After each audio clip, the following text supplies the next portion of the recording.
Hello dearies! Ngasi Manipuri Story Collection YouTube channel gi chahi ama phabagi first anniversary asida akhoi gi channel asibu hek horakpadagi ngasi fauba support tawduna lakbiriba amadi nangno wari taba hobibada ngairiba akhoi gi mamal yamlaba listeners pumnamakbu Manipuri Story Collection YouTube channel amadi narrator Sanathoi gi maikaidagi thagatpa phongdokjari. Thank you very much for your constant love and support. Manipuri Story Collection YouTube channel asi mayamgi bordagi matam sangna nada yekdana mayamgi seba ngambo oizage haiba wafam sidhamjaraga wari makhamo mayam punna taminarasi.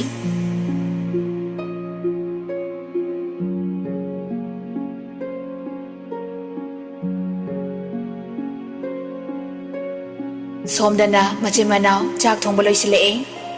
Tuana, Chan, nang nubang ko igira. Chan ngakna kay no cheton kay wahang no. Tuana, tabak su tauba misu phaba nisa su chadaba thiba si hojik matamda paana phangoi. Lai da tabla hau haibe wani da. Chan na is cheton nasaktuga yampakte iranga tarakano. Nang dine isau langaga tomboy gi style da adum layo. Nasam sangjarasu nupi ola kano yampakte asengba. Tuana, midnight sidi yare sakto thiro. Masimanawdu chak thongba thakpa loiraduna mapasu mamasu kauraga punna chaminare chaba loibaga. Tuana, yare Chan, cheton loisilage laik paruro. Ranbirna, isa tombi parikha kuira maroi paruro. Memsana yaima ima waite birak lage dukhaksi phengluro. Tuana, ima yare pothauro ai dum loisinjarage. Memsana yaradro. Tuana Memsana phare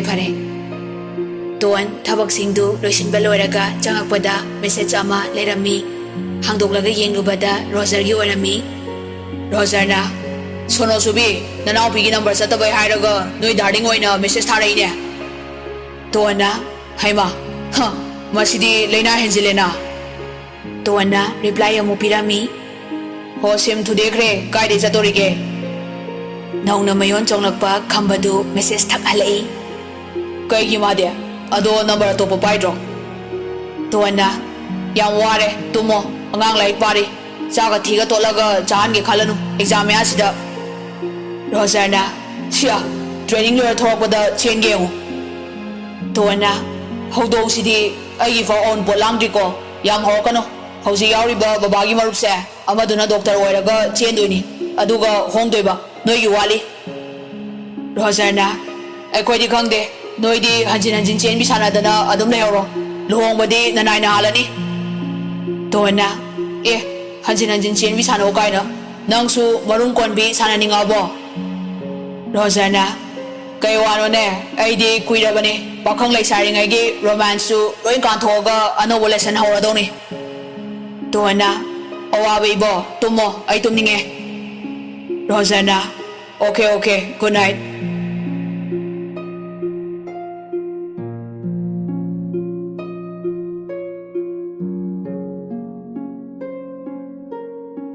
Namitu haukre nongalaga tona mikap thorakpada pumsu thengami tona gari yengbada taru makhai tarami. Tuana As masi angang sisu kaisu natradi haudorakani ngasi na mu haudopiramdre amadubu chakhrajala. Tuan Jacob ta call tawsei adubu paibiraktre. Tuana chakhrajalo kaimta ga haramde masi misi. Tuana murum solingaida Jacob ki call lai. Tuana hello chalaba. Jacob na hostel yore pung dadore ai class yarukige phone off thamage ko. Tuana hoi anidu phone thamnakre. Tuansu hogolaga iru mai thajari thaba ingkhang loiselaga chak thongkhre. Ngihak leraga Chansu hotel dagi changaga college atnaba loisinkre. Tuana Chan charasiro ngalibo aidi pungse yadre. Channa cheton nang charo ai ngihak ngali. Tuana hoi fare ai charage. Tuan chak chaba toklaga loisilaga office atnaba thore. Mamagi hotel da changlaga. Tuana Ima, chalo kige. ꯃꯦꯝꯆꯥꯅ ꯃꯆꯥꯕꯨ ꯃꯅꯝ ꯅꯝꯕꯤꯔꯒ ꯐꯔꯦ ꯐꯔꯦ ꯅꯤꯡꯊꯤꯅ ꯌꯦꯡ ꯊꯧꯀꯣ ꯒꯥꯔꯤꯗꯣ ꯇꯣꯟꯅ ꯍꯣꯏ ꯉꯥꯏꯍꯥꯛꯀꯤ ꯃꯇꯨꯡꯗ tone ꯊꯪꯒꯥꯜ ꯕꯖꯥꯔ ꯌꯧꯔꯦ ꯒꯥꯔꯤ ꯄꯥꯔꯛ ꯇꯧꯔꯝꯃꯤ ꯑꯣꯐꯤꯁ ꯆꯪꯂꯛꯄꯗ ꯃꯥꯒ ꯊꯕꯛ ꯇꯧꯃꯤꯟꯅꯕꯤ ꯂꯨꯁꯤ ꯂꯥꯛꯑꯝꯃꯤ ꯇꯣꯟꯅ ꯚꯥꯏ ꯀꯌꯥꯝ ꯀꯨꯏꯔꯒꯦ ꯂꯨꯁꯤꯅ ꯉꯥꯏꯍꯥꯛ ꯑꯣꯏꯔꯦ ꯀꯩꯒꯤ ꯊꯦꯡꯉꯤꯅꯣ ꯉꯁꯤꯗꯤ ꯇꯣꯟꯅ ꯊꯕꯛ ꯂꯣꯏꯁꯤꯟꯕꯗ ꯊꯦꯡꯗꯣꯛꯈ꯭ꯔꯦ ꯇꯟꯖꯥꯗꯨꯗ ꯅꯟ ꯃꯅꯤꯄꯨꯔꯤ ꯀꯁꯇꯃꯔ ꯑꯃ ꯆꯪꯉꯛꯏ नुपादुना एक्सक्यूज मी एक्चुअली मेरा फोन का टच खराब हो गया है तो इसका टच मिलेंगे क्या तो अन्ना कौन सा मॉडल है आपका फोन जरा दिखाइए नुपादुना S4 तो अन्ना हाँ मिलेंगे लेकिन उसके टच अलग से नहीं आते उसके साथ डिस्प्ले भी चेंज करना पड़ेगा नुपादुना ठीक है आप प्राइस बताइए तो अन्ना लेट मी चेक तोन्ना लैपटॉप तुदा मोबाइल की पार्ट सिंह की प्राइस लिस्ट चेक तौरीङैदा लुसीगा नुपा अमगा वारी सानबदु तारसु येंगलुदे लुसीना सोमदा हंबियो आइदी वारंटी ने सोंबिसिना नॉन वारंटी ने नुपादुना नंग अबदांगो लुसीना भाई S6 की डिस्प्ले दु कया लेबनो येंगलिङैदा अबदे येंगो तोन्ना तोन प्राइस लिस्ट दु येंगबा लोइरे तो अन्ना भैया प्राइस 7,000 नुपादुना ठीक है आप चेंज कीजिए मैं कल आता हूँ तो अन्ना ओके आप ये रिसीट लीजिए और कल आइए नुपादु थोखिबगा तो अन्ना S6 की कस्टमर दु येंगलकपदा हुदे हेना खाबा अनिदु ओइरमी तो अन्ना 9K लाकनी S6 की दे पारिना 9K रा 10K रा सिनबिरो ngairage तोन्ना फोन दु पुसिलगा रिपेयरिंग तौरिबा रूम दुदा चंग्रे अमुक थोरगलगा माई फमम दुदा फंग्रे केंतो मोंग हादगे माई मथौ तौरगा लै सोफियागा पारिगासु कस्टमर म्यामगी फमम दुदा फमी पारिना हने सिसेम लोरगा नंगी रिंग अमा येउसे सोफियाना अया याम नुसी हाइबा आइगी नुपासे होय सन क्या दाबा लेबिगे हाइनो पारिना नंगे अपाबदो मफमदु चलगांदा खलो यावरैसे 1 लाख ने तोंदी सानरिबो वारिदु नाकोंग इ तारबनी तोंद नते लुसी फाव वाराबनी लुसीना भाई नाला बुक्ता सिरंब नुपीदो मागी बॉयफ्रेंड ना हाटपनी हाई खंगलबा तोन मोंग हादना लैपटॉप तुदा क्रिएट तौना खोमई सिगे सिजनु भाई युमदा लैबा नुपी इंग तपी इचम चंबी अमता सिरमोय मथोंग चादबा अहेनबा पांबी नुपाना हारिगे याबी अहिंग थोरो हारसु याबी अदुबा नुपीसिंगदुना सिदना तोंबोय अखोइना सिगद्रो तोंबोय अमता इज्जत मांगलगा हालमे तारबो हेंगो नबी नुपादा उबदा उनपी चनपी ngaktani सिरिदो फरबनी वाई सिनबनी नुसीना पॉइंटा थोमदले नंगसिनाको असुक मगाक्ता डायरेक्ट हाइबसिनाको तोना कुइररोय नुपी अमसु सिरा तारमे नत्रगा मिरोलगा हुंदोकपिरमदगी सुसाइड तवेना पाउ तादोबा नुसीना ए अदुना कनानो तोना लೈ नंगनबो मरीनी नुसीना कनाई मरीनो तोना सेबोट तोरबोट मरीनी नुसीना ऐसा निहाग लेरगा नुपा अमा थोरगलगा पारी होइगी फोन दु पुथोरे नुपादुना सोंगिरा S6 से पारीना अखोय अनिगिने यारबो नुपादुना यारे पारीना पैसा सिदा लेजरे नुपादुना नो सिदा पिबियो अइंगोंदा नते पारीना पैसा सिदा लेजरे तोन करीमता खोमदे पैसा दु सुरब्रा चेक तौरे तोना यारे सुरे पारीना हेलमसु लौजरो वालमसु तोलोब 9-10 चाबी अदुम हापिरो तोना भाई लुसिया 1 लाख पाइरागा 9K संगबो डिस्प्ले का सिल्ले आई ओरेडी 90,000 पीबा अमा लैरुरनी लुसी ngakni yenglei सोफियाना tomboy prostitute हनी चसिलो तोना पारे नंग नुपी सेले हाय लुहोंगदोरे पाउताय इनवाइट तोरो असिना मो लोनबी ओइदोरा नत्रगा तुरेना थादरमदोरा पारीना that's none of your business Sofiana ma nupi se le ai su khange nupi du ga lohong loroi ai ga hong gani adu nang na thoro Tona imai bai nang su lukhak ni na lukhak ta lai doi ro wow yam sa nei lai kai khang lai kai korfu wa wa nei de Pari du handakti ton gi manakta problem sang silai ton su phuga golaga pe na matumina pare pari na toni ngak sampairaga ni Lucy phuga golaga hey you Lucy pakhat boy kai boy manung da lei ba mobile semba nupa manga du prop kok thorei nupa sing du na thorakpada pari du makhada mabuk tu pairaga wana khang du na lerami tona nangu mana ai bu phuba natikla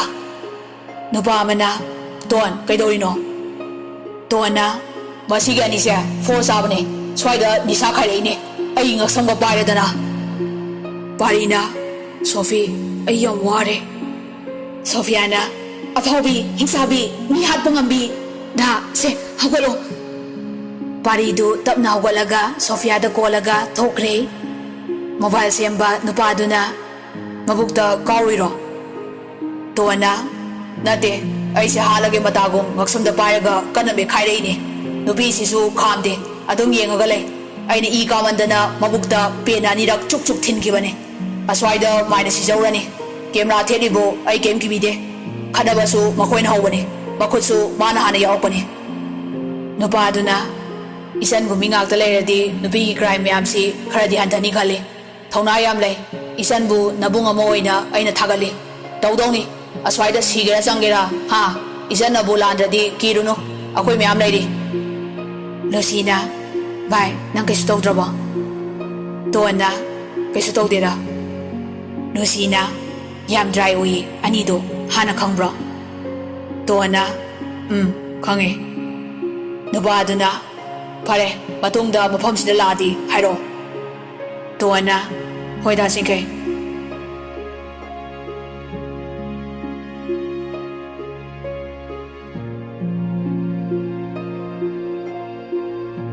Somdana Paridu Sophiaga hospital da laaga asopadu laingi Parina nubi mana adu usitaba ai lemna di tharoi Sophiana chaukhatabi third class ni mai su matam lakini Sophiana karu thauraga pari hoida lae nubi sendana lohong dorba Parina nubi emaga lakpadu ubada mamana ibungo nubi sina amuka nano Parina namong nubi ni Mamana karino nangna pamise natte nubi kayano nangna silise ha luhong dor kansida Parina ima makha taragano pukna bane Sophie lao ai ka dang hak potha ko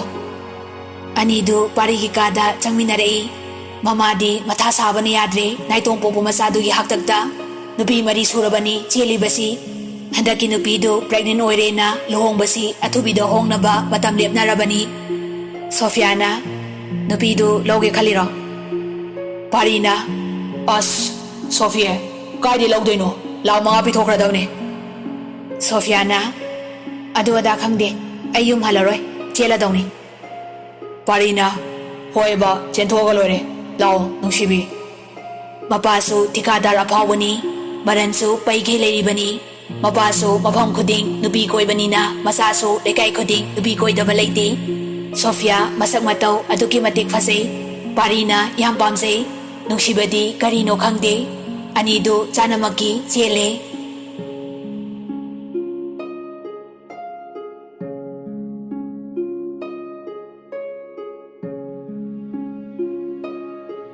Somdana Don Jacob na pau phoroktrasu thoina warude maramdi Don na Jacob ki magun fasana khangi Jacob su exam manam leibana phone payo fau sangjadre madam khara hojinkhre Don hanagi dumna office nutigi chali Chansu exam loikre Roger su training manung nina toina phone di paide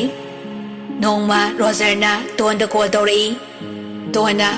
bye Roger na bye nungaibo aidi ware training sida loredi phadongni Dona nungairiye kaino tham tangaire loirani wara su khango no make up kya mai jarage Rosana adu adi thaina kotista aina tongdana dum labani sendrang harpada su number 1 ni Toana papi sidi jut chabon te ngang de Rosanna amado kamai dorige Toana khang de bo Rosanna kaino khang de bo exam loi khrabo Toana as exam bu mana madum to bane Rosanna as uninge Toana nang training loiraga suti numida mada chaluse Rosanna kaino nang haise kanano Toana kaino nang nataw sana badu natro Rosanna balo he chana badu nate chandu ne hangise Toana aidi baba mada pailawro Rosanna kai wano ne laibok phari bani yani Toana saksiga payo ai sak thongi malai paramni piruge Rosanna ang damo Toana Ton Chan gi manakta lai Chan phone pairo Chan phone du sat pairaga hello itay ay nungai ribo Roger ga Ton ga punna Rosanna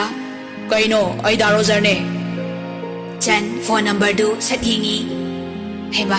ay di khangudri da Roger Rosanna how Chan na nungai ribo Rosanna nungai de Chan na kaigino Rosanna noi udawai Chan na kiyam walige loidoba Rosanna tha amata ngai re Toana Chan loiraga charge tawsilam ko Chan na hoi che Ton kitchen da chak thongba amuk changkhre ani dudi wari sanari Rosanna ado nangdi dase uningdro Chan na uninge ado da Roger Sofia do papong nadrabo Rosanna as mai wato kaide ko silaino mud ka off oi he Chan na sorry Rosanna ado ai thorko numita wa mai do lei ko Chan ibang kai kai wano hosi haibati yadro Rosanna yade thora kanda haiduni Chan na as yam lubo waro Rosanna arubo wane Chan na nupi sembiu kaina gadi hairakanu ko imanabi singdo nupa loi koi Rosanna kai de wari no he atobe wari palakano ai daning de nangisu haukrabo wari palakano hangsuang oi Chan na as hoi Rosanna paisabi paramani angang se Chan na ai ro phare kuirena Rosanna is irang di lesabi phare kaina dut Chan na nupana koi gi haire se lesabi phabai natro Rosanna aingondaga sibu wane na hai Chan na amukasu sorry da Roger na suti thorakpada ningol chakobagi dakina leppa kauni Rosanna wan thare ningol sakobai haisini Diwali gi nataba Chan na ama hekte aida Rosanna kaidero haino Chan na tolop saurabanina khara tangwa ma haihoge akoi cheton dadi hainu ko Rosanna hoine hairoine nang pami do hairo Chan na lesabi pharakpagi heels yang tongningi color na red number 8 lebigera Rosanna noi na sin naw lang na bada homo dugai ga mana ada aina mora prize phangdo male Chan na kai haino gyan tadre ado lebiu ko da Roger ibungni khalaga nasanna haijabani Rosanna thamage battery da nate thamoi su loire Chan na aya lebiro hairo Rosanna dara dum lerake masu Chan na as yaro yedadi noina makna chairakani red tang lero Rosanna hoi Chan na yes love you da Roger thameko Chan du phone sat thongki Rosanna aya love you gaire ai di ngau re pungau re Mayara thamoi hubi Mayara